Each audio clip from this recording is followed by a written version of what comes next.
Hi, we're going to be talking about equilibrium expressions today, but we need a little introduction to molarity. Molarity is a concentration. It's a ratio of moles to volume. You know of another type of ratio like density is grams and volume. And you know grams can be converted into moles, so this is essentially a relationship of the number of particles in a given volume for a solution or a gas. When you see the units, it's moles per liter, which is going to be modified to be a capital M. So you're going to see that quite a bit. Capital M's, you've seen them throughout our labs when we've used aqueous solutions. Now, in this situation, when you see these brackets being used, they mean capital M, they mean concentration, so we don't write the unit M. I know it's confusing, it's another one of our quirks that we have in chemistry. We'll be using it as a concentration, and will be the unit of concentrations of these aqueous solutions or gases. It's not referred to anything with solids or liquids. You can't have a molarity of a solid or a liquid, just aqueous solutions or gases. So this principle, this reversible reactions, is primarily called Le Chatelier's principle.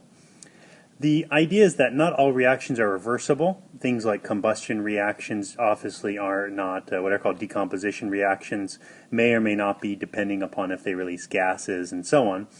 But when we do have something that is reversible, we're going to have these double arrows opposing each other to show you that it can go forward and what's called reverse when you go from right to left. When a reaction is at equilibrium and it needs time to get there, that means the forward reaction rate, the rate at which the reactants make products, is equal to where the products reform the reactants. Now, as you can see in looking at this little guideline over here, we have the idea that the speed at which the reactants become products,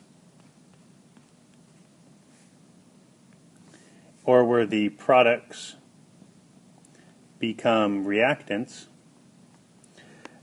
is the rate at which this happens, the speed, so to speak.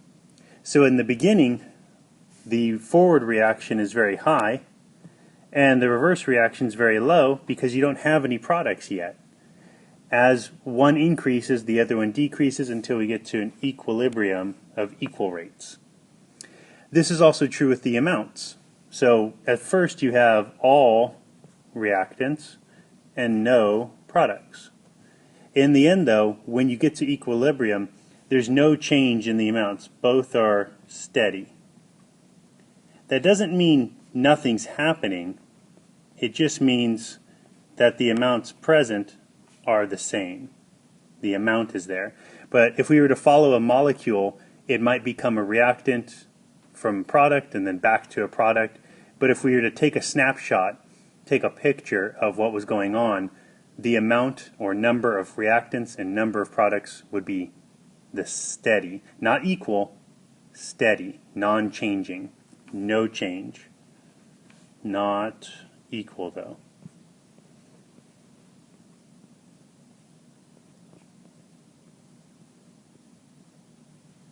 Big difference. So once things are at equilibrium, you can change the equilibrium to where you apply a stress. We'll talk about that in the next section, and you'll get a new equilibrium to minimize this stress/change. So remember that when a reaction occurs, reactants are made, products are made until they're at steady amounts, not equal, but steady, which has the same equal rates of reaction of forward and reverse. That's why there seems to be no change overall. So equilibrium is something that is formed. It doesn't instantaneously happen. In the beginning, you have no products. As the reaction occurs, those concentrations of everything changes. At that point, when it gets to equilibrium, everything remains the same. So if we kind of look at this going on, before you have products, you just have reactants. Reaction starts, no products. You have a high rate of collisions between A and B. because that's the only thing to combine with. The reaction rate is very high. From 2 and 3, now you have some products. Collisions between those reactants decrease because you have less reactants and you have more products to get in the way. The forward reaction rate decreases. The reverse reaction rate begins, i.e., increases from 0. Once you get to equilibrium, those rates of forward reaction is equal to reverse reaction. That's what's called dynamic equilibrium. You have both reactions occurring at equal rates. Concentrations or amounts of those reactants and products remain equal. So this part over here is what's called the equilibrium expression, and maybe I should bring up to where you can see the original equation. Now what you might notice is you have the products over the reactants. That's crucial. You also will see that the concentrations of the products are in brackets, while the coefficients are now powers. This is a calculation that I would expect your calculator to do. All you need to do is figure out what is the expression, plug the numbers in, and have your calculator do all the calculation. So from that expression, we get a constant, that capital K value. In our expression, as we saw on the previous page, solids and liquids are not present because they do not have any concentration. They have density, but density doesn't change from a solid no matter how much or how little of the solid you have. Same for the liquid. So if we were to zoom in on this kind of particles being made, in the forward reaction we have this yellow and gray substance breaking down and then reforming into making this red substance. Then the red substance breaks down and forms this yellow and gray, back to where you have this cycling of the forward reaction and then the reverse reaction. And remember, these are equal speeds / rates, same idea. Now, we have the idea that a value above 1 of the K value favors the products, which means your numerator is higher than your denominator, which means you have more products than your reactants. While a value below 1 favors the reactants. Since your idea is products over reactants, you must have more reactants than products. So the idea here is that when we are talking about these K values and you see them, this can help you give an idea of, am I making more products or am I making more reactants at these conditions? Let's take a look at some examples of this in action. So at 25 degrees Celsius, which is normal, there are going to be different temperatures. It does change with temperature, but we're not going to investigate how it changes with temperature. We have a moles per liter, which again is molarity, of each of those gases. Everything here in gases are going to be parts of it. So yes, yes, no. That's why our equilibrium expression is our products multiplied together, and they have an exponent of 1 because their coefficient, even though it's not written, is 1. So we have the concentrations, we multiply them together, and we get this value for K. Now, you can see it's a very small value, so remember, if K is equal to the products over the reactants, and K is small, that must mean I have very little products, but a whole bunch of reactants. And that's important, because this idea that PCl5 is a solid, let's say it's just sitting in a cabinet somewhere, means that a very small amount of it is making PCl3, which I don't know how toxic that is, and chlorine gas, which is extremely toxic. But it's making very little of it. But it's important to know, is this going to be a problem or not?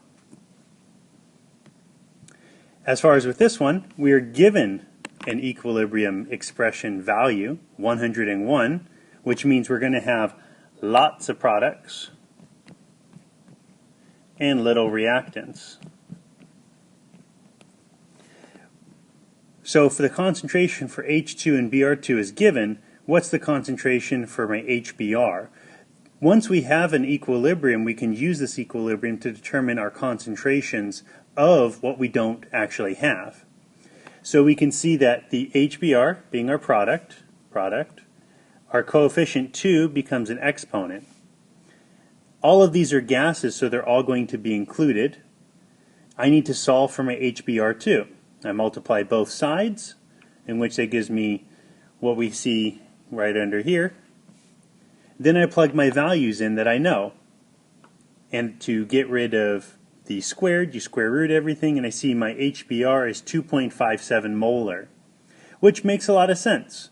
If I have a lot of product and little reactants, I have 2.57 molar for my product and 0.256, or essentially 100 times less, of my reactants.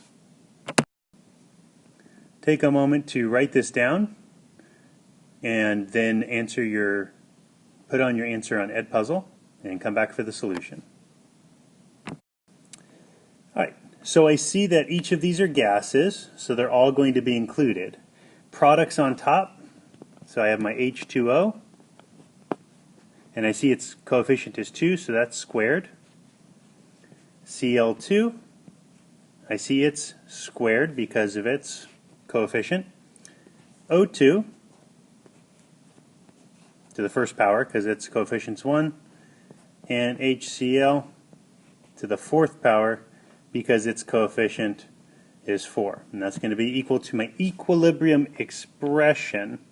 That's kind of like your formula for calculating it. Go ahead and attempt this yourself, put your answer on School Loop, and come back to me to find the solution. So first I need my equilibrium expression. All of them are going to be included because they're all gases. So I have my HI, which is going to be squared, all over my H2 times my I2. So I see my HI right there, 1.77 times 10 to the negative second, and that's going to be squared, all over my 1.83 of H2, 1.83 times 10 to the third, negative third, careful of those, times 1.77 times 10 to the negative second, and this is all going to be equal to, so I get C3 sig figs 9.67, which should mean I have much more products than my reactants. This last one, I have my reaction, calculate HI given my I2 and H2 are the same concentration and my K is equal to 54.3. So I have 54.3 is equal to my HI squared all over my H2 and I2. I2.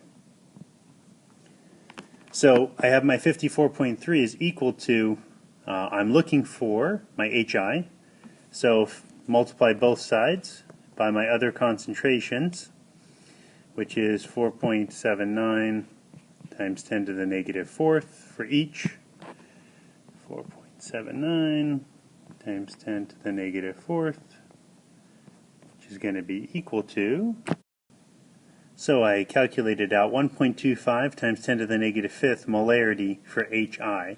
So in this case, I seem to have